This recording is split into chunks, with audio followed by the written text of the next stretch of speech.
Hello my friend my family, કેમ છો બધા? રેખાજી આમરણીના જય શ્રી કૃષ્ણ, જય શ્રી કૃષ્ણ. અને સવારના ખાલી કપડાં ધોવાઈ ગયા છે. આજે અમાસ છે અને આપણે આજથી જ શ્રાવણ મહિનો બેઠો કહેવાય. ગુજરાતમાં આજથી બેસે, અમુક જગ્યાએ બેસી ગયો છે.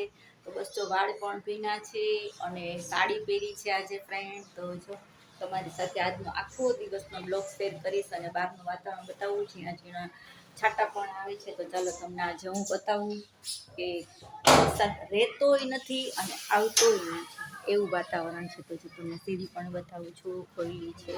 જો સતત વરસાદ આવે છે,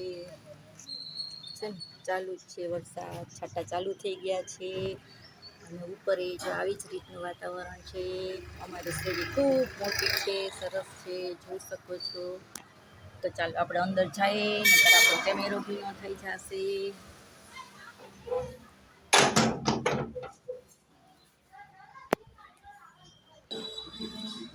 જો ફ્રેન્ડ, અહીંયા મેં નાની એવી મની પ્લાન્ટ વાવી છે અને અહીંયા તુલસીજી વાવ્યા છે. ખૂબ સારા કુંડા હતા, મારા જૂના બ્લોગમાં જોયા હશે, પણ બધા કાઢી નાખ્યા કારણ કે ફરિયું મોટું લાગે એટલા માટે.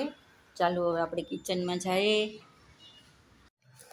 તો ચાલો આપણે હવે કિચનમાં જાશું અને શું રસોઈ બનાવશું એ જોઈને આપણે. તો આજે તો રૂટિન છે, દાળ ભાત શાક હોય છે. ના, આજે કઢી બનાવવાની છે. તો કઢી છે અને જો બતાવું તમને, મેં ભાત પલાળી દીધા છે, કઢીની તૈયારી કરી છે. અને આજે સ્વીટમાં રવો બનાવવાનો છે. તો દીપ અને એમના ડેડી બને રવો ખાશે. અને હા, તમને બધાને લગભગ ખબર જ છે કે હું રવો બનાવું ત્યારે દૂધમાં જ બનાવું છું. બિલકુલ પાણી નાખતી નથી, ઓનલી દૂધ ઉકાળી, ખાંડ, ડ્રાયફ્રૂટ અને એમાં બનાવીશ. લોયું પણ તૈયાર કરી દીધું છે.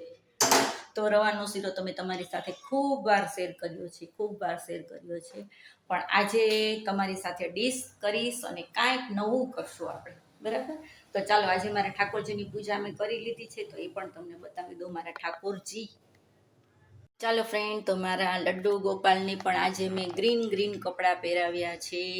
કારણ કે આજે આપણે કહેવાય ને કે લીલા કપડાં પહેરીએ તો ખૂબ સારું કહેવાય. તો મેં પણ લીલી સાડી પહેરી છે અને મારા ઠાકોરજીને વાઘો પણ એકદમ સરસ મજાનો ગ્રીન પહેરાવ્યો છે.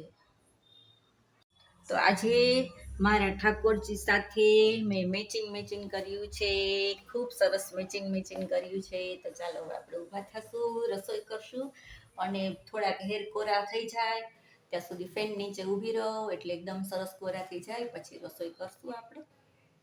હા ફ્રેન્ડ, એક વાત ખાસ કહી દઉં છું કે જો તમે નવા આવ્યા હોય તો જરૂરથી સબસ્ક્રાઈબ કરી લેજો ને જૂના હોય તો લાઈક ને કમેન્ટ કરજો. કમેન્ટ કરવાનો ટાઈમ ન હોય તો લાઈક જરૂર કરજો ને ફ્રેન્ડ ફેમિલીમાં વિડીયો શેર કરજો. ને આજે હું ખૂબ ખુશ છું. શું કામ કે મારે 11,000 સબસ્ક્રાઈબર કમ્પ્લીટ થયા છે. તો હું ખૂબ ખુશ છું ને એ તમારા થકી જ થયા છે. તમારો ખૂબ મોટો સપોર્ટ છે, મને ખૂબ મોટો સપોર્ટ છે. અને દીપ અને એના ડેડી બે બહાર ગયા છે, આવશે એટલે ચોક્કસ આજે પણ એને વિડીયોમાં સાથે લઈશ. અત્યારે હું એકલી છું, આંટા મારું છું, કામકાજ કરું છું. અને ચાલો કન્ટિન્યુ રહેજો બ્લોગમાં. આજે તમને મારા ફેસ ઉપરથી મારી ખુશી ખબર પડી જ ગઈ હશે. ચાલો ફ્રેન્ડ, તો આપણે ફાઇનલી રેસીપી બનાવીએ છીએ, પણ પહેલાં આપણે ડ્રાયફ્રૂટ કટિંગ કરી લઈએ. તો કાજુ તો એકદમ સ્મૂધી હોય એટલે ફટાફટ કટિંગ થઈ જાય છે, પણ બદામમાં થોડી વાર લાગે છે. મારી પાસે ચોપર પણ છે, પણ આજે એમ થયું કે થોડુંક જ છે તો ચાલો આમ જ કટિંગ કરી નાખીએ. પછી સલાડ પણ કટ કરવાનો છે.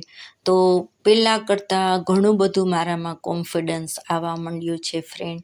અને આવી રીતના આપણે ચોપર પણ આપણા ગુજરાતીઓ લોકો બહુ ઓછા વાપરતા હોય છે, પણ એકવાર વાપરવાનું ચાલુ કરો ને તો ખરેખર આપણને એકદમ ઇઝી લાગે. શાક બધું સુધારવામાં ખૂબ મજા પડે છે. અને હા, એક સ્ટ્રીપ અહીંયા કહું કે કોઈ પણ તમારે ડ્રાયફ્રૂટ ફ્રીજમાં રાખેલું હોય અને યુઝ કરવું હોય તો વહેલું બહાર લઈ લેવું. મેં થોડુંક મોડું બહાર લીધું તો એકદમ ઠંડુ હોય અને પ્લસ થોડું કઠણ હોય છે, એટલે આપણને કટિંગ કરવામાં પણ પ્રોબ્લેમ થાય છે. અહીંયા હવે મેં એલચીનો પાવડર જે હું રેડી રાખું છું એ મેં બહાર લઈ લીધો છે. ડ્રાયફ્રૂટની ચમચી ભરી અને રાખી દીધો છે. એમાં જોઈ શકો છો દૂધ છે, ઘી છે ખાંડ છે, રવો છે, બધું જ આપણું રેડી છે. તો આ રેસીપી તો મેં ઘણીવાર તમારી સાથે શેર કરી છે, પણ આજે જે છે એ અમાસ છે અને પાછો રવિવાર છે. આજથી આપણે શ્રાવણ મહિનો શરૂ થયો છે અને હરિયાળી તીજ કહેવામાં આવે છે આપણે એને. તો કાંઈક તો ઘરમાં મીઠું બનાવવું જ પડે. તો બસ આપણે એ વિચારી અને થોડો એવો રવો બનાવ્યો છે આજે. તો એકદમ સરસ બ્રાઉન શેકાઈ ગયો છે એ જોયું. અને હવે આપણે ઉકળતું દૂધ જે છે એ બધું જ એમાં અંદર નાખી દઈશું. અને ફ્રેન્ડ, આ રીતથી રવો બનાવવાથી, ટૂંકમાં સ્વીટ બનાવવાથી એકદમ હેલ્ધી બને છે અને ખૂબ સરસ છે. અહીંયા મેં એલચી પાવડર અને ખાંડ અને ડ્રાયફ્રૂટ ત્રણેય દૂધ નાખ્યું એની સાથે જ નાખી દીધું છે કે ખાંડ પણ ઓગળી જાય. અને આ વખતે મારે ખાંડ થોડીક જાડી આવી છે, એટલે મારે દરેક વખતું કાંઈ પણ સ્વીટ બનાવવું ને તો મારે ખાંડને કાં પીસવી પડે છે મિક્સરમાં અને કાં આવી રીતે ગરમ વસ્તુ હોય. ચાલો ફ્રેન્ડ, જોઈ શકો છો 2 વાગી ગયા છે અને હું જો તારક મહેતા ઉલ્ટા ચશ્મા જોઉં છું. રસોઈ થઈ ગઈ છે, ફ્રી થઈ ગઈ છું અને ગાયને રોટલી દેવા જાઉં છું. તો એ પણ તમારી સાથે શૂટ કરીશ. પણ દીપની ને એના ડેડીની જ રાહ જોઉં છું. હાલો, આવ્યા. એક જ જો હજી નામ લીધું ત્યાં જ તમે આવ્યા હો. ક્યાં દીપ? ક્યાં? હાલો, હજી તો હું બોલું છું. એકલી હતી ને તો કીધું ગાયને રોટલી દેવા જાવી, તો બોલું છું કે ગાયને રોટલી દેવા જાવી છે. દીપ આવે એટલે તારી રાત જોતી હતી. હાલો, જાવું છે ને? આવીશ ને ભેગો? મેં તો આજે વરસાદના છાંટા આવે છે ને તો તું આવ ભેગો તો મજા આવે. વાત કરીએ. તુમને પુકારા ઓર હમ ચલે આયે. આજે ફ્રેન્ડ આપણે કહેવાય ને હરિયાળી અમાસ, તો બહુ સરસ દિવસ કહેવાય અમાસ. અને લીલું જોવા મળે, લીલું પહેરવા મળે, બહુ મજા આવે. પણ અમારા આ બંને તો બ્લેક પહેર્યું છે. જો કામ કેવું પહેર્યું છે? ગ્રે છે. હા, એટલે ટૂંકમાં આમાં બ્લેક બતાવે છે એવું છે એમ. ચાલો, તો હવે અમે જમવા બેસીએ. મારે અમાસ છે એટલે હું ફ્રૂટ ખાઈશ, પછી સાંજે એકટાણું કરીશ. વાર્તા સાંભળીએ એવા છે બધા અમે પાડોશના લેડીઝ ભેગા થઈ અને પાડોશમાં વાર્તા કરીએ તો સાંભળીએ એવા છે. હવે આ લોકોની રાહ જોતી હતી. જમી લઈએ. ચાલો મારા ફેમિલીને આજે હું કઈ ગાયને રોટલી દેવા જાઉં છું તો એ પણ તમારી સાથે હું શેર કર્યું છે. મેં મિની વિડીયો બનાવ્યો છે. ન જોયો હોય તો ચોક્કસથી જોઈ લેજો. એકદમ ક્યુટ ગાય છે અને હું આવું ને તો એટલી રાજી થાય. તો આજે એ પણ તમને બતાવી દઉં. તો ચાલો ફ્રેન્ડ, આજની ડીશ તમારી સાથે શેર કરું છું. જે રવાની રેસીપી તમને બતાવી છે. સવારમાં ગરમ પરોઠા બનાવ્યા હતા. તો મારે તો વ્રત છે તો દીપને જગદીશને ચાલશે. થોડુંક બટેકાનું શાક છે, કઢી છે અને હમણાં થોડુંક હેલ્ધી દીપ ખાય છે.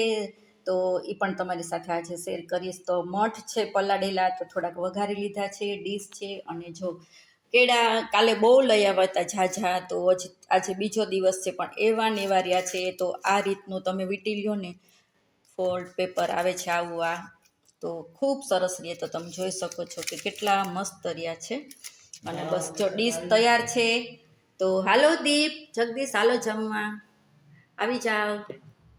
ચાલો, તો હું આ કેળા ખાઈ લઈશ, થોડું દૂધ લઈશ અને આ લોકોને ફૂલ ડીશ બનાવી છે જમવામાં. તો બસ તો જમવા બોલાવું છું. તો હાલો, ચાલો ફ્રેન્ડ, તો અમાસ છે તો આજનો દિવસ તો આપણે ફરાળને એવું કરવાનું છે, રહેવાનું છે. તો બધું તમારી સાથે આજે શેર કરું છું ફ્રેન્ડ.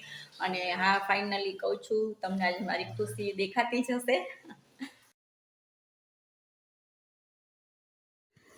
તો ચાલો હવે આપણે મંદિરે જઈએ છીએ અને દર્શન કરશું માતાજીના, જ્યાં આપણે બધા પૂજતા હોય. પણ હું ખૂબ મોડી ગઈ હતી કે મારે રાતની રસોઈ પણ કરવાની હતી. તો રસોઈ કરી, કમ્પ્લીટ કરી અને ગઈ છે અને ભગવાનને આપણે પ્રાર્થના કરી અને સરસથી પગે લાગે. અમારા ઘરની બાજુમાં જ મંદિર છે, શંકર ભગવાન ત્યાં છે.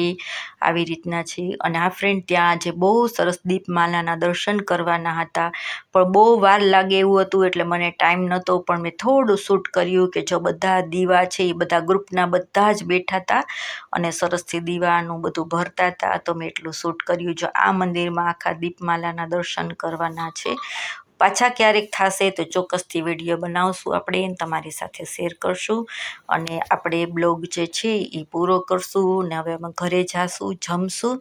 તો ફ્રેન્ડ બસ આજનો દિવસ મેં તમારી સાથે શેર કર્યો. ત્યાં સુધી સ્વસ્થ રહ્યો, મસ્ત રહ્યો, ખુશ રહ્યો અને સબસ્ક્રાઈબ કરીને મને